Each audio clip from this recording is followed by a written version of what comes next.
L'exploration fonctionnelle à l'exercice, ou EFX, a pour but principal de déterminer les capacités maximales d'un sujet à l'effort. L'aptitude aérobie d'un patient sera déterminée par sa consommation maximale d'oxygène via une adaptation des appareils cardio-circulatoires, respiratoires et musculaires à l'effort. Une EFX peut être réalisée pour plusieurs raisons. Tout d'abord, elle permet d'évaluer des symptômes de façon objective. Par exemple, lorsqu'un patient se plaint d'une dyspnée, l'EFX permettra soit de confirmer une anomalie expliquant les symptômes, soit de prouver que le symptôme dont se plaint le patient n'est que suggestif et n'est en lien avec aucune pathologie. C'est alors le ressenti du patient qui est pathologique, car ce dernier définit comme dyspnée un état respiratoire physiologique. L'EFX permet aussi d'évaluer les facteurs responsables de la dyspnée. Pour cela, il faut se rappeler des différents composants qui, lorsqu'ils sont anormaux, peuvent participer à la survenue d'une dyspnée.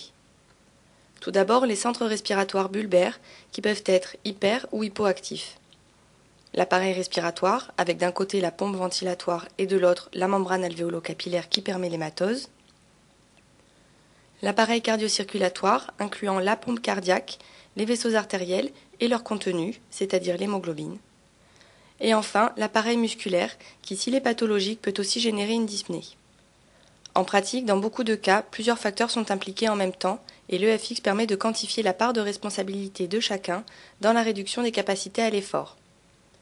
Attention cependant, car l'EFX ne permettra pas de répondre à la question « Quelle est l'étiologie de cette dyspnée ?», mais elle donnera les pistes à explorer plus profondément. L'EFX peut également être réalisée afin d'évaluer la sévérité d'une pathologie. Elle a donc un rôle pronostic, notamment dans la BPCO, la mucoviscidose, les pneumopathies interstitielles diffuses, l'hypertension artérielle pulmonaire. Elle est aussi utile en préopératoire de lobectomie ou pneumonectomie ou autre chirurgie lourde type transplantation. Si l'EFX a été réalisée lors du diagnostic d'une pathologie, elle pourra être réalisée dans le suivi du patient afin d'évaluer la réponse au traitement mis en place. L'EFX pourra aussi servir à évaluer les besoins en oxygène à l'effort. Enfin, des pathologies de type pneumopathie interstitielle diffuse ou hypertension artérielle pulmonaire pourront être précocement diagnostiquées grâce à l'étude des capacités à l'exercice.